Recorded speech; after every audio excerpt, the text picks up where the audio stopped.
हम सबके जीवन में काफी ज्यादा महत्वपूर्ण भूमिका निभाता है। ये हमें शारीरिक रूप से तो स्वस्थ रखता ही है, इसके साथ ही मैं आपको बता दूं कि अगर आप मानसिक रूप से भी थक रहे हैं या परेशान हो रहे हैं, उसमें भी योग अपनी एक महत्वपूर्ण भूमिका निभाता है। आजकल का जो युग है वो पूरे तरीके से मशीन युग हो चुका है। इंसान 9 से 5 काम करता है।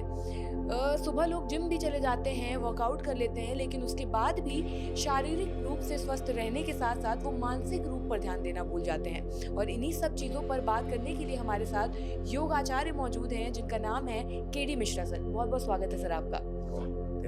तो सबसे पहला सवाल तो यही है, मैं चाहूँगी आप बताएं कि योग कितना इम्पोर्टेंट है।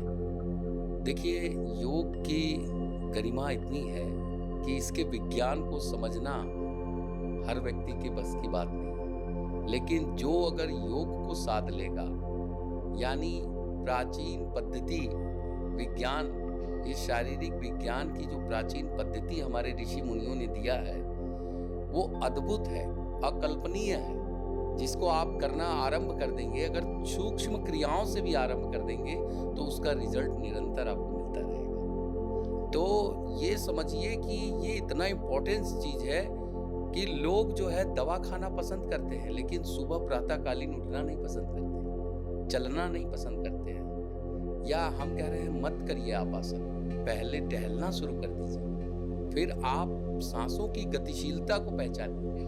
आपकी सांसों की गतिशीलता ही आपको उद्दलित कर देगी, जागृत अवस्था में ला देगी। तो ये सबसे बड़ी चेतन अवस्था को जगाना ही एक अपने में योग है, अनुशासन। अपने अंदर जब तक अनुशासन नहीं आएगा तो हम योग नहीं कर सकते। एक दिन के माफिक योग या एक हफ्ता में योग हमको प्रभावित नहीं करता है। आप इसको निरंतर करते जाइए, फिर देखिए कि आपको कैसा इसका रिजल्ट मिलेगा। अद्भुत है, संपूर्ण है, और स्वास्थ्य केवल शारीरिक स्वास्थ्य नहीं, बौद्धिक और मानसिक क्षमता को भी विलक्षण बना देता है।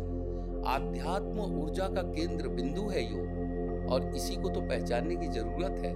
व्यक्ति अपने ऊपरी सतह से केवल सांस ले रहा है, अगर वो सांस भीतर जाने लगेगी तो उसका केंद्र बिंदु जो है जठराग्नि को प्रदीप्त करता है। तो ये बहुत अद्भुत क्रिया है, एक रहस्यमय क्रिया है, और रोगों को समाप्त करने वाला शास्त्र है। इसको आप बिल्कुल करिए, निर्भीक होके करिए, और लेकिन किसी के सानिध्य में करिए। YouTube या किसी चैनल को देख के ना करिए, क्योंकि YouTube में वो बताएगा नहीं कि आपकी क्या क्या कमियां हैं, जिससे कि वो आपको फिर उस आसनों को बताएगा जो आसन करने चाहिए। तो किसी के सानिध्य में योग करें। सर, जैसे भी आपने बताया कि योग सिर्फ शारीरिक रूप से ही नहीं, मानसिक रूप से भी स्वस्थ रखता है, मैंने भी ये शुरुआत में बोला था। तो इसके लिए क्या योगासन है? क्योंकि जिस तरह से सुबह से शाम तक इंसान भाग दौड़ में रहता है, वर्कआउट तो करता है, लेकिन उसके बाद भी मेंटल जो स्टेबिलिटी होती है वो नहीं हो पाती है। तो इसके लिए कौन सा आसन है? मैं ये कहूँगा कि ये प्रश्न ही अपने में बहुत ही सभी लोगों के लिए सर्वोपरि है, अधिकतर है। तो मेंटल लेवल से जिस तरह से अंधी दौड़ होके लोग काम कर रहे हैं, अपने शरीर के विज्ञान को नहीं समझ पा रहे हैं कि हम भी एक मशीन है, और उस मशीन को थोड़ा रेस्ट चाहिए, उस मशीन को अच्छे खान पान चाहिए, और तभी हम उस आसन प्राणायाम ध्यान को करके अपने को सुदृढ़ कर सकते हैं। सबसे ज़्यादा न्यूरॉन्स पावर जो आपकी ब्रेन की क्षमता है उसको बढ़ाने का काम करता है आपका भ्रामरी क्रिया। यानी भ्रामरी क्रिया अगर आप कर लेंगे तो हम संपूर्णता की ओर बढ़ जाएंगे। शीतली प्राणायाम ऊर्जा का केंद्र बिंदु है। अगर आप शीतली प्राणायाम रोज कर रहे हैं तो बीपी के जो पेशेंट हैं वो बिल्कुल अपने को दबाव को कंट्रोल कर सकते हैं। धीरे धीरे दवा बंद भी हो जाएगी। डॉक्टर की सलाह जरूर लीजिए, लेकिन साथ में योग को भी शामिल कीजिए। जैसे अभी आपने बताया कि तमाम तरह की जो बीमारियां होती हैं उनसे भी निजात दिलाता है योग। तो अभी जैसे महिलाओं में लगातार सर्वाइकल कैंसर पाया जा रहा है, लगातार सर्वाइकल की दिक्कतें महिलाओं में बढ़ती जा रही हैं, तो क्या सर्वाइकल को भी ठीक करने के लिए या ये बढ़े ना, इसके लिए भी कोई योग है? देखिए, हर प्रश्न आपका बिल्कुल अद्भुत है, और ये भी प्रश्न सर्वाइकल की बीमारी आप केवल बड़े लोगों को नहीं हो रही है, छोटे बच्चों को भी हो रही है। इस इस कोविड पीरियड में जिस समय बच्चों ने मोबाइल से पढ़ना शुरू कर दिया तो उसमें सर्वाइकल बच्चों को होने लगा। तो सर्वाइकल की मूल जननी क्या है? ब्लड की अशुद्धता। यानी ब्लड अगर आपका अशुद्ध होगा तो आपको सर्वाइकल से जूझना पड़ेगा। और ब्लड में अशुद्धता आ गई तो हड्डियों में गैपिंग आ जाती है, नसें बंद होने लगती हैं, कफ का प्रकोप बढ़ जाता है, जिसकी वजह से खून की गतिशीलता भी बहुत कम हो जाती है और वही सर्वाइकल को जन्म दे देती है। तो सर्वाइकल का दर्द नीचे से उठ के ऊपर जब आता है तो स्पॉन्डिलाइटिस हो जाता है। तो ये दोनों का मिलन ही सर्वाइकल स्पॉन्डिलाइटिस है। तो ये इसको बचने के लिए प्राणायाम सबसे बड़ी इसकी मारक क्षमता है। अगर आप प्राणायाम कर रहे हैं तो आपका रक्त शुद्ध रहेगा, और रक्त शुद्ध रहेगा तो आपको सर्वाइकल नहीं हो सकता है। तो इसलिए कहा गया है कि आप अनुलोम विलोम करें, आप भस्त्रिका करें, आप कपालभाति करें, जिससे कि अग्नि तत्व आपके अंदर बरकरार रहे, क्योंकि अग्नि तत्व ही हमको रोगों से बचाता है।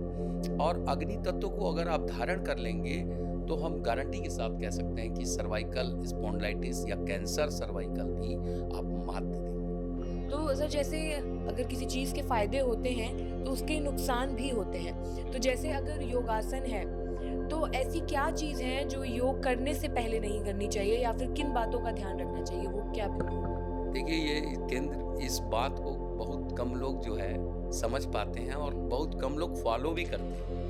तो ये बहुत इंपॉर्टेंट क्वेश्चन आपने पूछा है। वास्तव में जितने भी योग करने वाले युवा हैं, बुजुर्ग हैं, बच्चे हैं, महिलाएं हैं, तो उनको ये पहले जरूरी जानना कि हमको योग नुकसान भी कर सकता है। क्योंकि योग, अगर आप पेट खाना खा के आए हैं और योगा सीखना शुरू कर दिया तो वो नुकसान होगा फायदा के बजाय, क्योंकि उस समय वो अवस्था योग की नहीं होती है।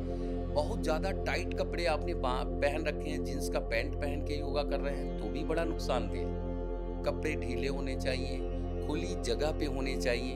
अब कई लोग कमरे में योगा करते हैं, एसी चला के योगा करते हैं, तो वो भी बड़ा घातक है। एसी में कभी योगा नहीं करना चाहिए, क्योंकि उसके लिए सामान्य संतुलित आवास प्रवास चाहिए। उसका जो प्राकृतिक ऊर्जा का जो संग्रह है वो चाहिए। या तो आप खिड़कियां दरवाजे खोल दीजिए और तब योगा करिए। अगर आपके पास पार्क नहीं है या कहीं इर्द गिर्द आपके कोई जगह नहीं है निर्धारित, तो आप खिड़कियों को, दरवाजों को खोल सकते हैं, तब आप बैठ के योगा कर सकते हैं।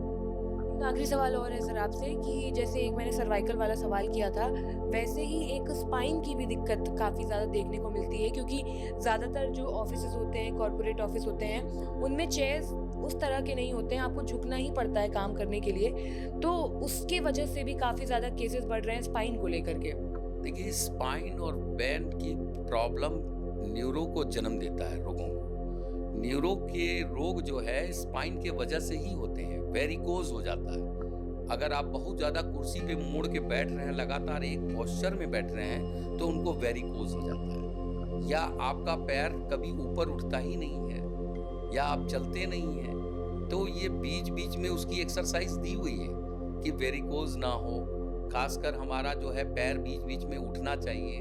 अगर आधे घंटे तक आप लगातार बैठे हैं तो वो आपकी नसें कफ के कारण, पित्त के कारण चिपक जाती है, जिसके कारण से जो है ये तमाम रोग फिर से उत्पन्न हो जाते हैं और आपको एक तरह से घेर लेते हैं और उस पे कई रोगों का जन्म हो जाता है। तो इससे बचने के लिए भी आपको बहुत ही सटीक सूक्ष्म क्रियाएं दी हुई हैं। पैर हाथ को घर में जाइए, हाथ पैर धो के पैरों का संचालन कीजिए, कंधों का संचालन कीजिए, गर्दन का संचालन कीजिए। ये सूक्ष्म क्रिया है, तो इसके वजह से आपको ये सारी दिक्कतें नहीं होंगी और ये इसका विकल्प है। तो ये थे हमारे साथ योगाचार्य, जिन्होंने हमें योगा के महत्व के बारे में तो बताया ही है, इसके साथ ही इन्होंने ये भी बताया है कि अगर आप योग को अपने जीवन शैली में जोड़ना चाहते हैं, योग करना चाहते हैं, ज़िंदगी बेहतर बनाना चाहते हैं, तो सबसे पहले आपको अपनी ज़िंदगी में अनुशासन लाना काफ़ी ज़्यादा ज़रूरी हो जाता है, क्योंकि अगर आप चीज़ें अनुशासित रखेंगे तभी योग भी अपना असर दिखाएगा और अपनी ज़िंदगी बेहतर बना पाएंगे। फिलहाल के लिए इतना ही, बने रहिए डेली इंसाइडर के साथ। यूपी और देश दुनिया की तमाम ताज़ा तरीन खबरों के लिए गूगल प्ले स्टोर से आज ही डाउनलोड करें हमारा तेजी से उभरता न्यूज़ ऐप डेली इंसाइडर।